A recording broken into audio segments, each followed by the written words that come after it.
Hello नमस्कार आदाब Sat Sri Akal. Welcome to my YouTube channel Avinash sir classes. आज की वीडियो में हम लोग बात करेंगे एंटरप्रेन्योरशिप डेवलपमेंट का यूनिट नंबर 4 जो अपना लास्ट चैप्टर होगा जिसका नाम है मोबिलाइजिंग रिसोर्सेज। तो इसमें से 2 मार्क्स का क्वेश्चन भी आता है, 5 मार्क्स का और 10 मार्क्स का क्वेश्चन भी आता है। 2 मार्क्स क्वेश्चन का बात करें तो 2 मार्क्स का क्वेश्चन इसमें से एक रहने वाला है, 5 मार्क्स का क्वेश्चन जो है वो 2 रहेगा और 10 मार्क्स का क्वेश्चन जो है वो 1 रहेगा। टोटल अप्रॉक्स इस चैप्टर से आप लोगों का 22 मार्क्स का क्वेश्चन आने का चांसेस है। 2 मार्क्स का 1 क्वेश्चन, 5 मार्क्स का 2 क्वेश्चन और 10 मार्क्स का 1 क्वेश्चन। तो आइए सबसे पहले हम लोग बात करते हैं 2 मार्क्स का क्वेश्चन का, उसके बाद बात करेंगे 5 मार्क्स और 10 मार्क्स में आने वाला क्वेश्चन का। तो पहला क्वेश्चन जो है 2 मार्क्स का क्वेश्चन इसमें कि what do you mean by resource mobilisation. Resource mobilisation होता क्या है? तो एक ऐसा प्रोसेस जिसमें हम लोग रिसोर्स को क्या करते हैं, असेंबल करते हैं यानी कलेक्ट करते हैं और ऑर्गेनाइज करते हैं और प्रोक्योर करते हैं for the development of enterprise, ताकि एंटरप्राइज का क्या हो सके, डेवलपमेंट हो सके। उसी प्रोसेस को हम लोग क्या बोलते हैं, रिसोर्स मोबिलाइजेशन। तो कैसे लिखेंगे, resource mobilisation is a process of, resource mobilisation is a process of assemble, organise and procure resources for the development of enterprise. ठीक है, तो क्या होता है, जब भी रिसोर्स को असेंबल किया जाता है, ऑर्गेनाइज किया जाता है और प्रोक्योर किया जाता है किसके डेवलपमेंट के लिए, एंटरप्राइज का, उसको हम लोग क्या बोलते हैं, रिसोर्स मोबिलाइजेशन। और इसमें क्या हो सकता है कि it involves optimum utilisation of resources. इसमें क्या होता है कि हम रिसोर्स का पूरा जो यूज करेंगे वो ऑप्टिमम यूटिलाइज करेंगे, किसी भी तरह का क्या होगा, वेस्टेज को ये क्या करता है, एलिमिनेट करता है और न्यू और एडिशनल रिसोर्स का भी यूज हम लोग यहाँ पे करते हैं। तो यहां तक इसमें इतना पॉइंट लिख देने से क्या हो जाएगा, रिसोर्स मोबिलाइजेशन का डेफिनेशन क्लियर हो जाएगा। 3-4 लाइन लिखिएगा काफी है। सेकंड नंबर क्वेश्चन का अगर बात करें तो क्या है, व्हाट इज एमएसएमई। तो एमएसएमई का फुल फॉर्म होता है माइक्रो स्मॉल मीडियम एंटरप्राइज, जिसको इंडियन गवर्नमेंट के द्वारा क्या किया जा रहा है, डेवलप किया गया है। एमएसएमई का फुल फॉर्म क्या है, माइक्रो स्मॉल मीडियम एंटरप्राइज, जिसको गवर्नमेंट ऑफ इंडिया के द्वारा डेवलपमेंट में इसका काम किया जा रहा है। कौन सा एक्ट के द्वारा, एमएसएमई डेवलपमेंट एक्ट 2006। किस एक्ट के द्वारा इसका डेवलपमेंट पे काम हो रहा है, एमएसएमईडी एक्ट यानी micro small medium enterprise development act 2006। तो एमएसएमईडी एक्ट का सेक्शन 7 के अनुसार इसका डेफिनेशन दिया गया है कि एक ऐसा बिजनेस या एक ऐसा एंटिटी जिसमें क्या होता है, प्रोडक्शन होता है, मैन्युफैक्चरिंग होता है, किसका, प्रोडक्ट और सर्विस का, उसी को हम लोग क्या बोलते हैं, MSME. It involves production and manufacturing of product and services. It's called MSME. उसके बाद है third number question, what are the types of MSME. MSME का कितना टाइप हो सकता है, तो जैसा कि इसका फुल फॉर्म में है 3 टाइप होगा, माइक्रो, स्मॉल और मीडियम। माइक्रो, स्मॉल और मीडियम, जिसका अलग अलग क्राइटेरिया सेट किया गया है। बिजनेस आप लोगों का 2 तरह का होता है, एक मैन्युफैक्चरिंग और दूसरा सर्विस। तो मैन्युफैक्चरिंग के लिए माइक्रो, स्मॉल और मीडियम का कैपिटल के हिसाब से क्या है, अलग मतलब क्या लिमिट सेट किया गया है और सर्विस इंडस्ट्री का अलग लिमिट सेट किया गया है। अगर बात करें मैन्युफैक्चरिंग का तो माइक्रो उसको बोलेंगे जिसका क्या होता है, जिसमें इन्वेस्टमेंट 25 लाख से कम हुआ। इन्वेस्टमेंट मशीन और इक्विपमेंट पे जहां पे 25 लाख से कम होता है उसको हम लोग क्या बोलते हैं, माइक्रो बिजनेस। फिर जहां पे इन्वेस्टमेंट 25 लाख से ज्यादा होता है लेकिन 5 करोड़ से कम होता है उसको हम लोग क्या बोलते हैं, स्मॉल बिजनेस। और जहां पे इन्वेस्टमेंट 5 करोड़ से ज्यादा होता है लेकिन 10 करोड़ से कम होता है उसको हम लोग क्या बोलेंगे, मीडियम एंटरप्राइज। ये किस हिसाब से था, मैन्युफैक्चरिंग सेक्टर के हिसाब से था। अब अगर सर्विस सेक्टर का बात करें तो जहां पे इन्वेस्टमेंट जो रहेगा 10 लाख रुपया तक होगा तो उसको हम लोग बोलेंगे माइक्रो। जहां पे 10 लाख से ज्यादा लेकिन 2 करोड़ से कम इन्वेस्टमेंट होगा वहां पे हम लोग उसको क्या बोलेंगे, स्मॉल। और 2 करोड़ से ज्यादा लेकिन 5 करोड़ से कम इन्वेस्टमेंट होगा उसको हम लोग क्या बोलेंगे, मीडियम एंटरप्राइज। तो अलग अलग क्या है, कैपिटल का लिमिट सेट किया गया है मैन्युफैक्चरिंग के हिसाब से और सर्विस के हिसाब से। फिर से ये तो था एमएसएमई 2006 में जब बना था उसके हिसाब से। अभी जुलाई 2020 में इसमें अमेंडमेंट आया है, कुछ चेंजेस आया है जिसमें मैन्युफैक्चरिंग सेक्टर का जो कैपिटल लिमिट है उसको बढ़ाया गया है। यानी कि यहाँ पे क्या कर दिया गया बढ़ा के, अगर 1 करोड़ तक इन्वेस्टमेंट हो रहा है प्लांट एंड इक्विपमेंट में तो उसको बोलेंगे माइक्रो। जहां पे 10 करोड़ तक इन्वेस्टमेंट हो रहा है उसको बोलेंगे स्मॉल। और 50 करोड़ तक जहां पे इन्वेस्टमेंट हो रहा है उसको हम लोग क्या बोलते हैं, मीडियम एंटरप्राइज। तो ये था type of MSME. 4th number question का जो है व्हाट इज स्टार्टअप। तो स्टार्टअप क्या होता है, तो डीआईपीपी के द्वारा जो है development of industrial policy and promotion, उसके द्वारा मतलब क्या है इसको डिफाइन किया गया कि स्टार्टअप क्या होता है, एक कोई भी रजिस्टर्ड एंटिटीज जो इंडिया में रजिस्टर्ड हो, एक ऐसा ऑर्गेनाइजेशन जो कहां पे रजिस्टर्ड हो, इंडिया में, और नॉट मोर देन 5 ईयर, और जिसका स्थापना किए हुए 5 साल से ज्यादा नहीं होना चाहिए, 5 साल से कम हुआ हो, उसी को हम लोग क्या बोलेंगे, स्टार्टअप एंटरप्राइज। और जिसका जो मतलब कैपिटल होगा वो कितना होगा, 25 करोड़ तक होना चाहिए, तो उसको हम लोग क्या बोलते हैं, स्टार्टअप इंडस्ट्री। और जो इनोवेशन पे काम करता है, इनोवेटिव आइडिया पे क्या कर रहा है, लगातार काम कर रहा है, उसको हम लोग क्या बोलेंगे, स्टार्टअप इंडस्ट्री। तो क्या बताया गया कि development of industrial policy and promotion के द्वारा इसको डिफाइन किया गया है कि क्या है कि an entity registered in India, एक ऐसा एंटिटी जो रजिस्टर्ड कहां पे है, इंडिया में, नॉट मोर देन 5 ईयर, और जिसका मतलब क्या है, स्टाफ एस्टेब्लिशमेंट 5 साल से ज्यादा नहीं हुआ है, और जिसका इन्वेस्टमेंट कितना है, कैपिटल कितना है, 25 करोड़ से कम है, और लगातार इनोवेटिव आइडिया पे क्या कर रहा है, काम कर रहा है, उसी को हम लोग क्या बोलेंगे, स्टार्टअप इंडस्ट्री। लास्ट है इसमें 2 मार्क्स के क्वेश्चन के लिए, क्योंकि 2 मार्क्स का एक ही क्वेश्चन आएगा तो 5 क्वेश्चन में से एक क्वेश्चन आने का चांसेस है। तो what do you mean bye preliminary contract. Preliminary contract मतलब क्या होता है, एक ऐसा कॉन्ट्रैक्ट जो इंटर इनटू हुआ है किसके द्वारा, एंटरप्रेन्योर के द्वारा, कब, प्री स्टेज में, जब मतलब काम एंटरप्राइज का शुरू नहीं हुआ है, उस समय ही क्या हुआ है, इंटर किया गया है। मतलब ऐसा कॉन्ट्रैक्ट जो कब बना है, काम शुरू होने से पहले, before commencement of enterprise, enterprise का काम शुरू होने से पहले, और इसी के द्वारा क्या होता है, रन जो है एंटरप्राइज का वो स्टार्ट हो जाता है। उस कॉन्ट्रैक्ट को हम लोग क्या बोलते हैं, प्रिलिमिनरी कॉन्ट्रैक्ट। तो क्या है प्रिलिमिनरी कॉन्ट्रैक्ट, एक ऐसा कॉन्ट्रैक्ट जो कब बना है, काम शुरू होने से पहले, before the commencement of enterprise, and bring into run, जो क्या कर सकता है, एंटरप्राइज को रन कराने में क्या करता है, हेल्प करता है। उस टाइप का कॉन्ट्रैक्ट को हम लोग क्या बोलते हैं, प्रिलिमिनरी कॉन्ट्रैक्ट कहते हैं। तो ये था 2 मार्क्स का क्वेश्चन। अब हम लोग बात करेंगे 5 मार्क्स और 10 मार्क्स का क्वेश्चन के बारे में। फर्स्ट नंबर क्वेश्चन अपना 5 मार्क्स और 10 मार्क्स वाले के लिए कि discuss need for finance in entrepreneurship. Entrepreneurship में फाइनेंस का क्या जरूरत पड़ता है। तो फाइनेंस का जरूरत हर एक एंटरप्राइज पे पड़ता है, क्योंकि बिना फाइनेंस का कोई भी बिजनेस ऑर्गेनाइजेशन रन नहीं करता है। तो पहला नीड क्या हो जाएगा, फाइनेंसिंग फॉर स्टार्टअप। कोई भी बिजनेस को स्टेब्लिश करने में यानी सेटअप करने में हम लोगों को क्या लगता है, पैसा का जरूरत पड़ता है। पैसा यहाँ पे 2 तरीके से होता है, फिक्स्ड कैपिटल और वर्किंग कैपिटल। जैसे रेंट देना हो गया, सैलरी देना हो गया सुपरवाइजर को, इन सब चीज में जो क्या, जो फिक्स्ड एक्सपेंडिचर है जो कंपनी का होगा ही, तो वो सब खर्चा जो हुआ वो किसमें आ जाएगा, फाइनेंसिंग फॉर स्टार्टअप में। दूसरा हो सकता है financing for working capital.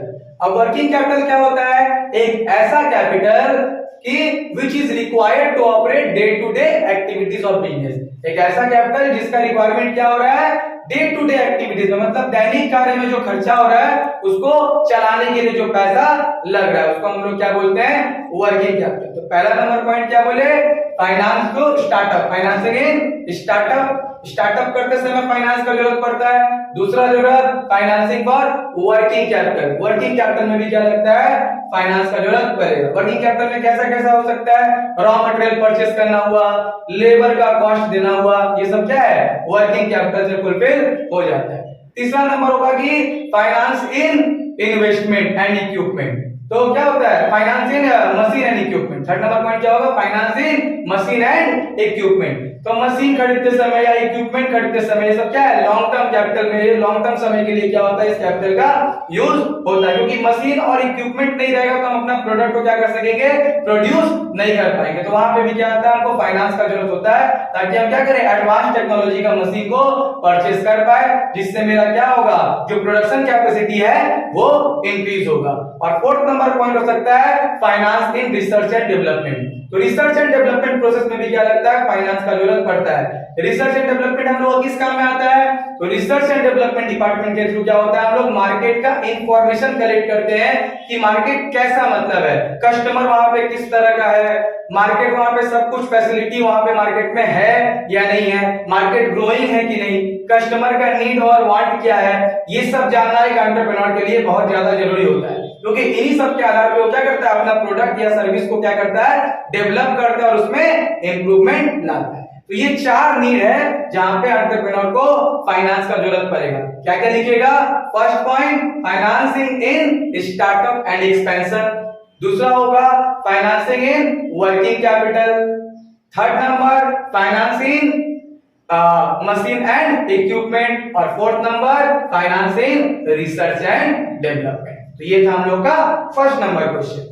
Number question में अगर हम लोग बात करें तो क्या है what are the advantages of MSME, यानी माइक्रो स्मॉल और मीडियम एंटरप्राइज का एडवांटेज क्या क्या है। सबसे पहला लिख सकते हैं कि कंट्रीब्यूशन टू इकोनॉमिक ग्रोथ, क्योंकि एमएसएमई इंडस्ट्रीज का जितना स्थापना होता है उससे क्या होता है देश का नेशनल इनकम क्या होगा इंक्रीज होगा, क्योंकि लोगों को क्या मिलता है एम्प्लॉयमेंट मिलता है, और अगर किसी भी देश का नेशनल इनकम इंक्रीज होता है तो उसका इकोनॉमिक ग्रोथ भी क्या हो जाता है बूस्ट हो जाता है। तो पहला एडवांटेज क्या हो गया contribution to economic growth. Second number point हम लोग लिख सकते हैं creation of employment opportunity.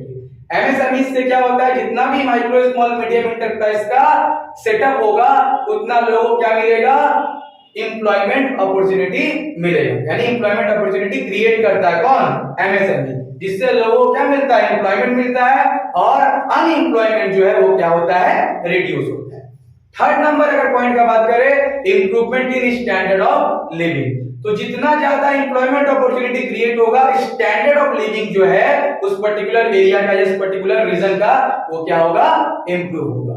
Fourth number हो सकता है assist in large scale industry, तो माइक्रो स्मॉल और मीडियम इंटरप्राइज जो होता है वो क्या करता है जितना भी लार्ज स्केल इंडस्ट्री है उसको असिस्ट करता है, उसको हेल्प करता है, प्रोडक्ट बना करके देता है, वो उसको फिर से किसमें चेंज करता है large scale industry finish goods में चेंज कर देता है। फिफ्थ नंबर पॉइंट हम लोग लिख सकते हैं कि contribute in export, contribution in export, इसमें micro small enterprise micro small और मीडियम एंटरप्राइज से क्या होता है हम लोग जो भी सामान बना रहे हैं उसको हम लोग क्या कर सकते हैं विदेश में भी एक्सपोर्ट करते हैं, जिससे हम लोग को एक्सेस मिलता है किसका इंटरनेशनल मार्केट का। तो ये 5 पॉइंट हम लोग एडवांटेज ऑफ एमएसएमई में डाल सकते हैं।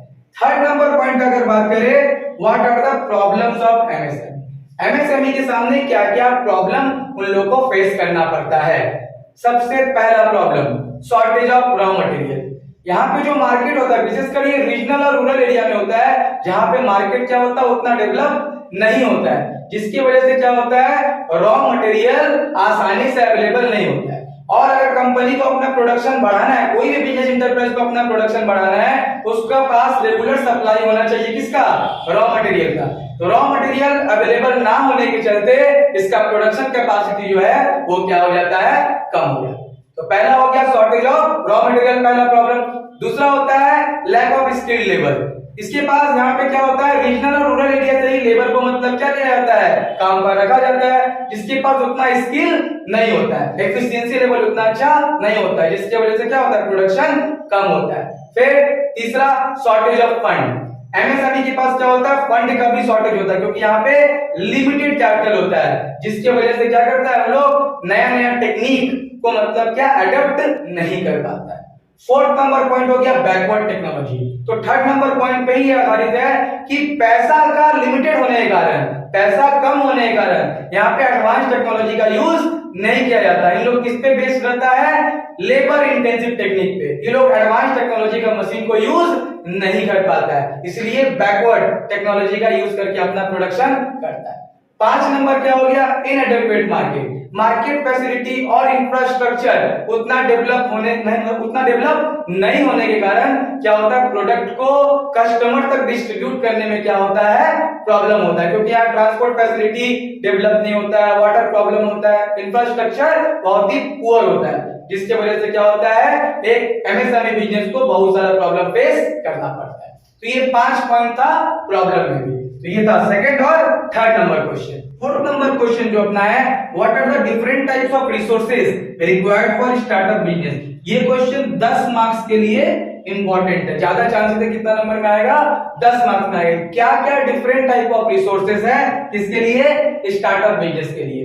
तो सबसे पहला उसमें हो सकता है फाइनेंशियल रिसोर्सेज, क्योंकि फाइनेंस एक ऐसा चीज है जो कोई भी बिजनेस मतलब ऑर्गेनाइजेशन को ऑपरेट करने के लिए क्या होता है, जरूरी होता है। तो फाइनेंशियल रिसोर्स हम लोग कहां से कलेक्ट कर सकते हैं? या तो अपना पैसा इन्वेस्ट कर सकते हैं, या फिर कोई अपना रिलेटिव फ्रेंड से लोन ले सकते हैं, या शेयर इशू कर सकते हैं मार्केट में, या फिर कोई फाइनेंशियल इंस्टीट्यूशन से लोन के रूप में पैसा ले सकते हैं। इस तरह से क्या करता है, कोई भी बिजनेस ऑर्गेनाइजेशन अपना फाइनेंस कलेक्ट करता है। दूसरा नंबर में हो जाएगा इंटेलेक्चुअल रिसोर्स। इंटेलेक्चुअल रिसोर्स मतलब क्या होता है, एम्प्लॉय का नॉलेज, जिसको यूटिलाइज किया जाता है किसके लिए, डेवलपमेंट ऑफ एंटरप्राइज के लिए, या फिर गोल को अचीव करने के लिए, उसको हम लोग क्या बोलते हैं, इंटेलेक्चुअल रिसोर्स। थर्ड नंबर होता है ह्यूमन रिसोर्स। ह्यूमन रिसोर्स मतलब क्या है, कोई भी नया एम्प्लॉय को पूरा मतलब क्या करना, उसका जॉब के अकॉर्डिंग, उसका एबिलिटी के अकॉर्डिंग क्या करना, सिलेक्ट करना। रिक्रूटमेंट और सिलेक्शन प्रोसेस किसमें आता है, ह्यूमन रिसोर्स में आता है। इसका मतलब ही होता है कि select the best candidate for the right job, या select the right candidate for the right job, उसको हम लोग क्या बोलते हैं, ह्यूमन रिसोर्स। फोर्थ नंबर में हो जाएगा हम लोगों का टेक्निकल रिसोर्स। टेक्निकल रिसोर्स में क्या है, जितना भी एडवांस टेक्नोलॉजी का मशीन्स है जिसका हम लोग इस्तेमाल कर रहे हैं। फिफ्थ नंबर में क्या हो जाएगा, फिजिकल रिसोर्स, जिसमें लैंड हो गया, बिल्डिंग हो गया, मशीन हो गया, फर्नीचर हो गया, जिसका इस्तेमाल प्रोडक्शन प्रोसेस के लिए किया जा रहा है। और 6 नंबर पॉइंट हो सकता है हम लोगों का रिलेशनल रिसोर्स, इसमें सप्लायर, कस्टमर, वेंडर के साथ हम लोगों का कैसा रिलेशन है। अगर क्या प्रॉपर कोऑर्डिनेशन मेंटेन करके रखेंगे तो उसका बेनिफिट क्या मिलता है, बिजनेस ऑर्गेनाइजेशन को मिलता है। तो ये था हम लोग का डिफरेंट टाइप ऑफ रिसोर्स। क्या क्या बताया गया, सबसे पहले बताया गया था फाइनेंशियल रिसोर्स, फिर इंटेलेक्चुअल रिसोर्स, उसके बाद ह्यूमन रिसोर्स, उसके बाद टेक्निकल रिसोर्स, उसके बाद फिजिकल रिसोर्स और रिलेशनल रिसोर्स। और एक कर सकते हैं एजुकेशनल रिसोर्स, जिसमें क्या होता है, अलग अलग टाइप का इंफॉर्मेशन के बारे में क्या करते रहना, लर्न करते रहना, सीखते रहना, जिसका बेनिफिट हम लोग क्या कर सकते हैं और आगे मतलब अपना ऑब्जेक्टिव को फुलफिल करने में उसको यूटिलाइज किया जा सकता है। तो ये था डिफरेंट टाइप ऑफ रिसोर्सेस। तो फिफ्थ नंबर क्वेश्चन की अगर बात करें, discuss different basic startup problem. क्या क्या एक बिजनेस को स्टार्टअप करते समय क्या क्या प्रॉब्लम एक एंटरप्रेन्योर के पास आ सकता है। पहला हो गया टेक्नोलॉजिकल इंफ्रास्ट्रक्चर, कि किस तरह का टेक्नोलॉजी का इस्तेमाल किया जा सकता है ताकि हम क्या कर सके, प्रोडक्शन अपना ज्यादा से ज्यादा कर सके। कितना एडवांस टेक्नोलॉजी का यूज हम लोग कर सकते हैं जो हम मेरे पास क्या कॉस्ट इफेक्टिव भी हो, जितना हम उसमें इन्वेस्टमेंट कर सकते हैं। दूसरा नंबर हो जाता है अपना फाइंडिंग गुड एम्प्लॉय, क्योंकि एम्प्लॉय मतलब क्या करता है, हम लोगों को काम कर करके क्या करता है, अपना ऑब्जेक्टिव को फुलफिल करवाता है। तो एक अच्छा एम्प्लॉय होने से क्या होता है, जिसके पास एफिशिएंसी लेवल अच्छा हो, जो स्किलफुल एम्प्लॉय होगा, उसका बेनिफिट हम लोगों को क्या मिलता है, ऑर्गेनाइजेशन को मिलेगा। अगर एम्प्लॉय अच्छा नहीं होगा तो कभी भी कोई भी ऑर्गेनाइजेशन अपना गोल को अचीव नहीं कर सकता। तो ये एक प्रॉब्लम होता है कि किसी भी तरह से एक अच्छा एम्प्लॉय फाइंड आउट किया जाए। तो पहला हो गया टेक्नोलॉजिकल इंफ्रास्ट्रक्चर, दूसरा हो गया फाइंडिंग गुड एम्प्लॉय। तीसरा नंबर हो सकता है अपना मार्केट स्ट्रक्चर, हम जिस मार्केट में डील करने वाले हो मार्केट कैसा है, ग्रोइंग अप मार्केट है, ग्रो कर रहा है, या फिर अंडर डेवलप मार्केट है। अगर अच्छा डेवलप्ड मार्केट होगा तो अपना प्रोडक्ट को उसमें सेल करना क्या होगा, आसान होगा, क्योंकि इंफ्रास्ट्रक्चर अगर उसका अच्छा रहेगा तो हम लोग को हर तरह का फैसिलिटी वहां से मिल पाएगा। तो एक ऐसा मार्केट स्ट्रक्चर पे मतलब काम करने का सभी एंटरप्रेन्योर सोचता है जहां पे हर तरह का फैसिलिटी पहले से मौजूद हो। फोर्थ नंबर है लोकेशन।